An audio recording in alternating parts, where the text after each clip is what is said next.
It's my pleasure to give you a report on the highlights of our 2019-2020 year. I know this is coming quite late. Normally we're reporting to you at the AGM, which is typically held in early June. So unfortunately, as you all know, the circumstances have been a little bit different this year. So this is a delayed report coming to you.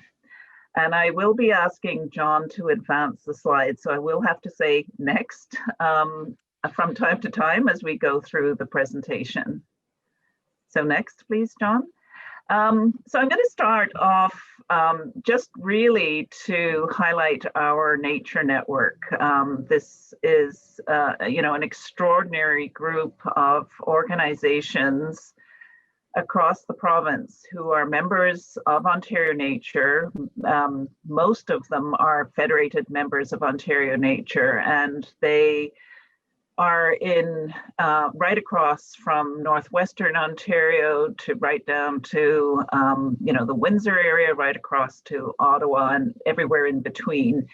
And they are, as I said, an extraordinary group of organizations and individuals that are part of these organizations, and really they're at the heart of pretty much everything that Ontario Nature does. And when I speak about our highlights of the year, most often our nature network has been involved one way or another. There are over 150 member organizations that are part of the nature network, and it's a pretty unique group of nature-loving groups. Some of them are regional, and some of them are quite local. Next, please. So I'm going to start off talking a little bit about our work on our Protected Places campaign, our work to get new protected areas in Ontario. Next, please. Oops, sorry. Oops. So we've been working for the last 3 to 4 years to try to increase the amount of protected area in Ontario, and particularly aligned with the international and the national goal of achieving 17% of Ontario's inland waters and lands protected in protected areas and other conservation areas. We have been working for several years on each of the following, and all of these are in progress. And I should particularly note that we're working on these protected area opportunities in partnership with local community organizations, the nature network groups, absolutely. And we're also building relationships and working with Indigenous communities to find ways that we can advance a sort of common agenda to have these areas protected and conserved.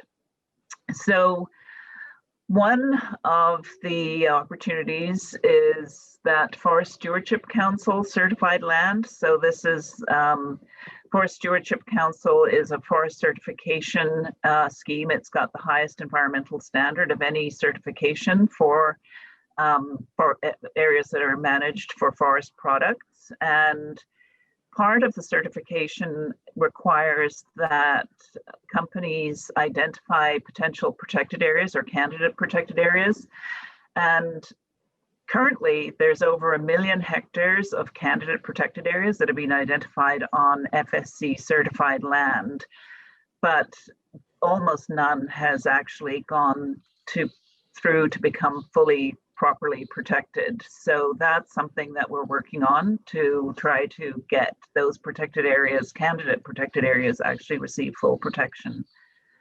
The second opportunity is that there are 18,000 hectares of provincial wildlife areas in Southern Ontario, and these are areas that are designated for particular wildlife values on Crown land, but don't bring any special protections with them.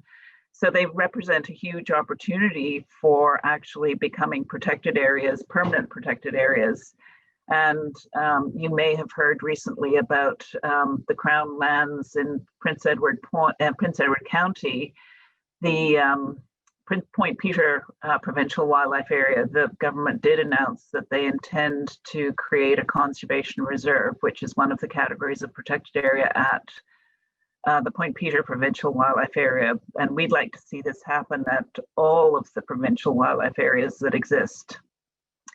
The third opportunity is 77,000 hectares that are part of the Queen Elizabeth II Wildlands Corridor, which connects to other protected areas in the Kawarthas. And we're working with partners towards achieving protection for some or all of that land. And then we move to the Black Bay Peninsula, which is in Northern Ontario and Lake Superior. There's over 50,000 hectares there, and there's very strong community support for having a provincial protected area there at that area. And then we have 9,000 hectares that form, approximately 9,000 hectares that form the Matchedash wildlands. And again, strong support to have that fully protected. And then finally, the Farabout Peninsula, which is in northwestern Ontario, west of Dryden in Eagle Lake. And there's a very strong community group and Eagle Lake First Nation that are keen to see the Farabout Peninsula protected. There are other opportunities that we're working on as well, but there are some sensitivities. So these are some of the key ones, but there are some additional ones as well. Next slide, please.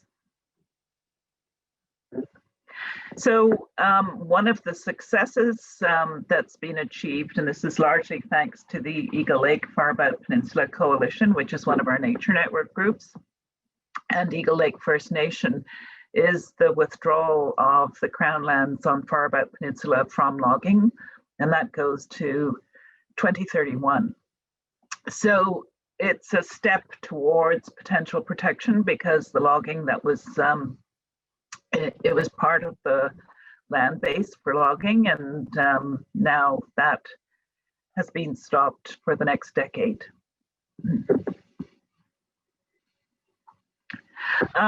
Also in our protected areas work, we had a large gathering in Kingston in partnership with Trent University's Indigenous Studies and Sciences, Plenty Canada, and Walpole Island Land Trust. So those are all Indigenous organizations, and also with the Frontenac Arch Biosphere Reserve.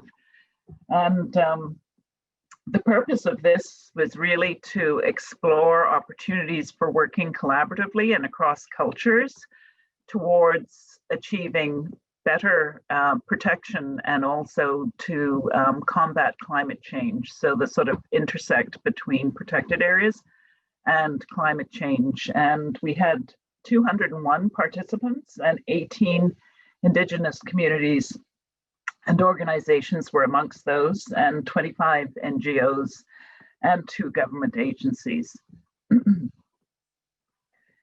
And that work is sort of continuing through various formats following on that gathering. Next slide, please. Excuse me. Now I'd like to just tell you a little bit about our citizen science work. Next slide, please. Whoops. So you've heard a lot over the years, and have probably a lot of you have participated in the Ontario Reptile and Amphibian Atlas as volunteers, sending in submissions. This last year was the last year for adding data prior to the publication of the Atlas, and we have a total of 41,745 submissions to the Atlas. And at this point, our staff and the steering committee and others are furiously working on doing all of the write-ups and fact-checking. The data analysis is done, and so you should see the Atlas finally published in 2021. So that's something to look forward to. But already, as you probably know, the results of the atlas, the information, the data that's been gathered, is informing a lot of conservation actions and also spurring additional research where we know that we need to do more work to fully understand certain species. Next slide, please. One of those projects actually that sort of was a spin-off from the atlas was the development of a snake monitoring protocol. Last year, I think we told you that the snake monitoring protocol was completed, but this year we saw the long-term snake monitoring protocol being implemented, and it was implemented at 21 Southern Ontario sites, and that included 2 of our own nature reserves, research stations, private lands, and federal and provincial parks. So it's now actually in action, the protocol which we developed. Next slide, please. And similarly, I think last year I reported on some of our work on ginseng monitoring protocols. This year we held ginseng monitoring workshops with land managers and consultants. We had about 29 participate in those workshops. And also our work has expanded to a new initiative that involves a number of key experts that are working together to test new approaches to ginseng conservation. So there are a whole range of different things that are being looked at. And also one of the things we're looking at is how to developing really a predictive model as to where we might find ginseng. So then we can go out and ground truth where, you know, if it's correct, if we actually locate ginseng. So it's helpful in terms of getting a much better picture of the distribution and the locations of ginseng populations. Next slide, please. So nature reserves, it's been a really big year for nature reserves. This picture here is at our Cawthra-Mulock Nature Reserve, which is in King Township, very close to the town of Newmarket. I actually took this picture just last weekend. It was 24 degrees and absolutely spectacular. Next slide, please.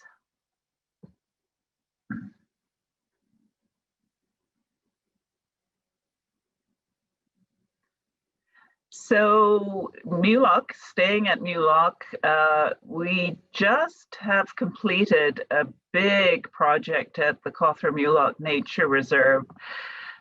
This sort of the jewel in the crown of that is our accessible trail that was created, which is about 650 meters, which is partially a loop trail that is designed to be wheelchair accessible, but also has features to assist those that are visually impaired. If you see the ropes and the posts that are along the trail, those are guide ropes. So for anyone who's visually impaired and needs some assistance to know where they are on the trail, and there are some other features too, sensory features to help those who are visually impaired, but also it's designed for, as I said, for wheelchair users. And the board that you see at the base of the posts, that's a tow rail so that people can also,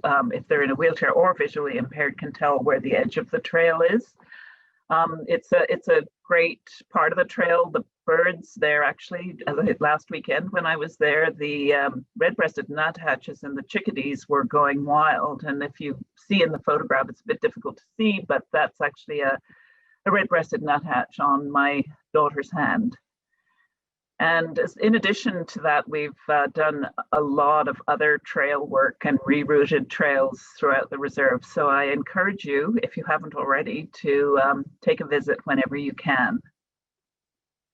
Next slide, please.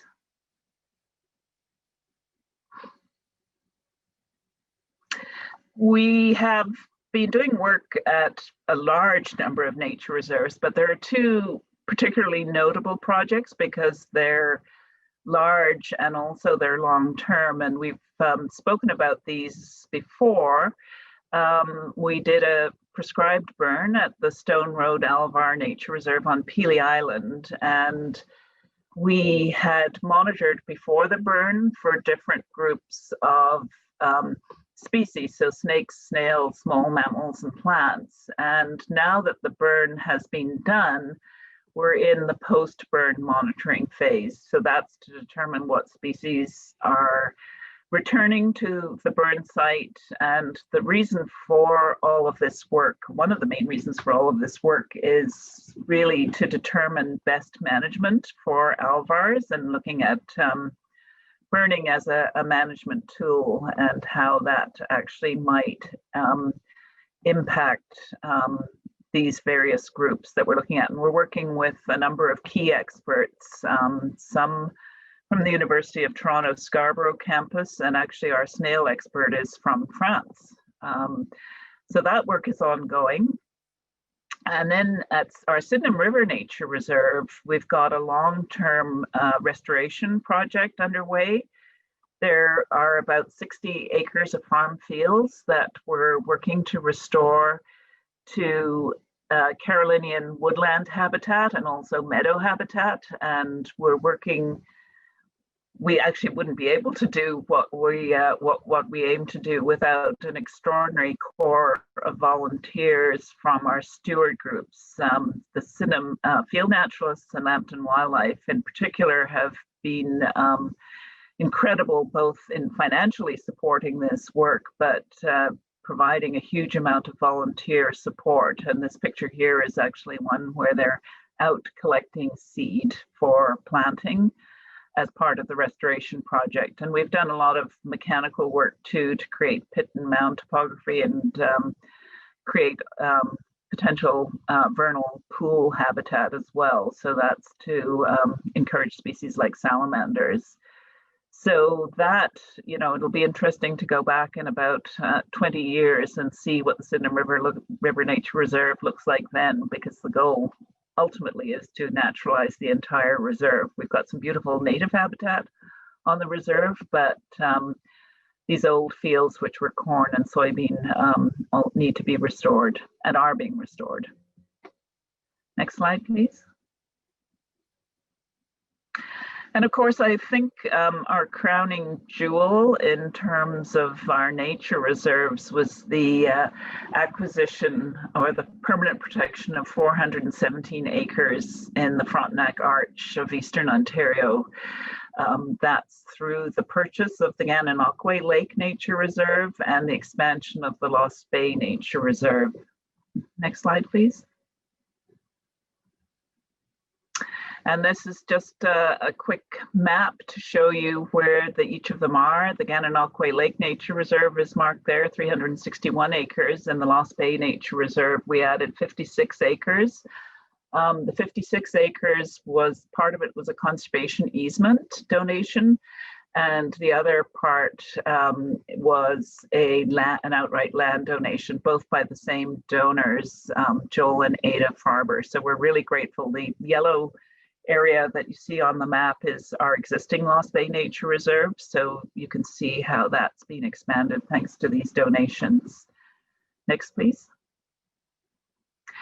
And the Gananoque Lake Nature Reserve has a variety of habitats. It's got woodland, interior woodland habitat with typical hardwood species, sugar maples, oaks, shagbark hickory, those sorts, bitternut hickory, those sorts of species, and with it woodland dwelling birds, including cerulean warblers, which are a species at risk. And James Kamstra, who is one of our board members, found 3 breeding territories of cerulean warblers within the reserve when he was there this year. Next slide, please. And then about half of the reserve is a huge marsh, Wiltsey Creek marsh, which is a provincially significant wetland. Next slide, please.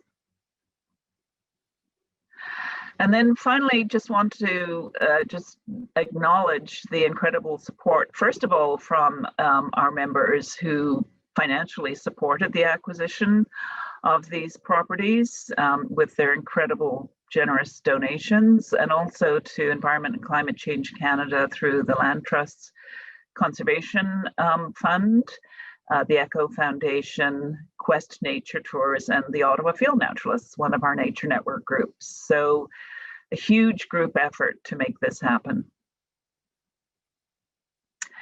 Now I'd like to move on to some of our advocacy work. We sort of label a lot of our work as being nature's watchdog, and part of being nature's watchdog is not just what Ontario Nature staff can do, but it's really all of you and many others who can add your voice that actually makes a difference. So in 2019, 2020, our number of people who were signed up to be advocates for nature was around 20,000, which has grown over the years. So that's the highest ever. We had over 150 organizations signing on to submissions that we have led on. Many of them are nature network groups, so that's been amazing, because it's really important to make sure that our decision makers see that there's a strong grassroots base of support, and the support is from across the province. It's not just a Toronto thing. It's people right across the province are having their voices heard. And in total, on the various petitions that we've done, we've had over 26,000 signatures on petitions. Next slide, please. One of the successes that we had was we were part of legal action against the municipality of South Bruce Peninsula, which was destroying piping plover nesting habitat through beach maintenance, which basically means raking, mechanical raking. And towards the end, I guess it was October 2019, the municipality was found guilty was convicted on 2 counts of endangering piping plover habitat at Sauble Beach. That story continues because the municipality had indicated that they were applying for permits to be able to do raking again. So I guess stay tuned on that one. It's not entirely over, but we had some incredible experts and local support from individuals and groups who are involved with protecting the piping plover at Sauble Beach. Next slide, please. And then with the Greenbelt, following on, which was the previous year, the success that we had with our partners on Bill 66, it appears that our current government is actually, I guess, not keen to weigh into big fights in the Greenbelt. So, so far, we seem to be holding the line in the Greenbelt with respect to some of the proposals.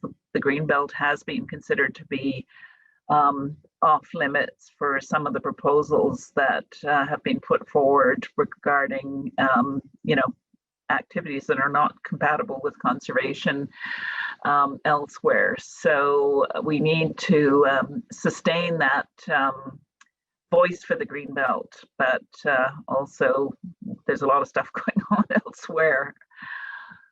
Next slide, please. One of the successes that we had, and I do have to say that these are few and far between, because we are dealing with a situation where the government really wants to forge ahead and literally pave the way for development as much as possible. But one thing that we were able to prevent was the government's proposal to allow aggregate extraction in significant natural heritage features. Next slide, please. So, sorry, before I go on to the next slide, I just wanted to say that just that how grateful we are for all of you who have signed on to various action alerts and submissions, and that right now we actually have an action alert that was posted last night on the budget bill and the basically the removal of much of the mandate of our conservation authorities across the province, which seriously impacts biodiversity conservation and climate change resilience and a number of other things. And at 10 o'clock, as of 10 o'clock, we had over 2,400 signatures on that petition. So just in, fewer than 24 hours. So I just want to, give a big thank you to everybody who has their voices heard, because it can make a difference, and it should make a difference, letting our government know that the people of Ontario do not want these changes that they're making. Okay, next slide, please. So I just wanted to celebrate our 10 years of youth leadership. The Nature Guardians program and our Youth Summit the first Youth Summit was held in 2010. And this year, or not this year, actually, last year, we had 102 youth from 70 communities participate in the Youth Summit. And all of them, and I think this might be the first time ever, all of them were sponsored by organizations and individuals, which means that there hasn't been a barrier to participate, a financial barrier to participation. So huge thanks, and our Nature Network groups are amongst the key supporters. We have numerous Nature Network groups who have sponsored youth to participate in the summit. And, every year we get amazing reviews when we do our evaluations with the participants, and that continued. I think 100% thought it was amazing. So we hope that next year we'll be able to get back to having an in-person youth summit. Next slide, please. And then out of our Nature Guardians program and our Youth Council, which is a sort of group of youth who come together mostly after the Youth Summit, who want to actually stay involved and get involved in campaigns and other activities throughout the year.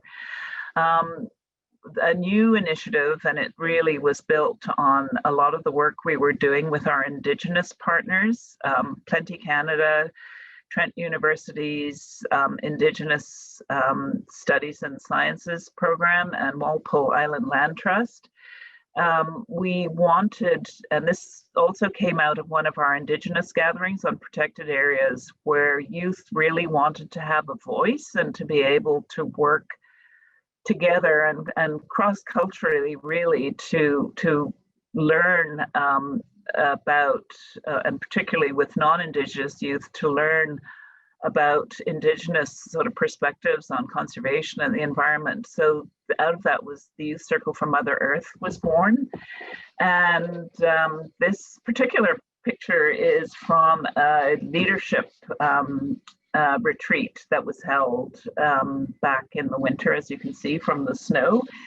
And they were working together to really develop their leadership skills and to really foster cross-cultural understanding and relationship building. So the Youth Circle for Mother Earth Coordinating Circle is continuing with the leadership of this initiative. Next slide, please. And this is my last slide. So that's really just to say thank you to all of you, our members, for all of your support for Ontario Nature, for protecting Ontario's wild species and wild spaces, and for working to make Ontario a better place for people like this little one and generations to come. So thank you so much.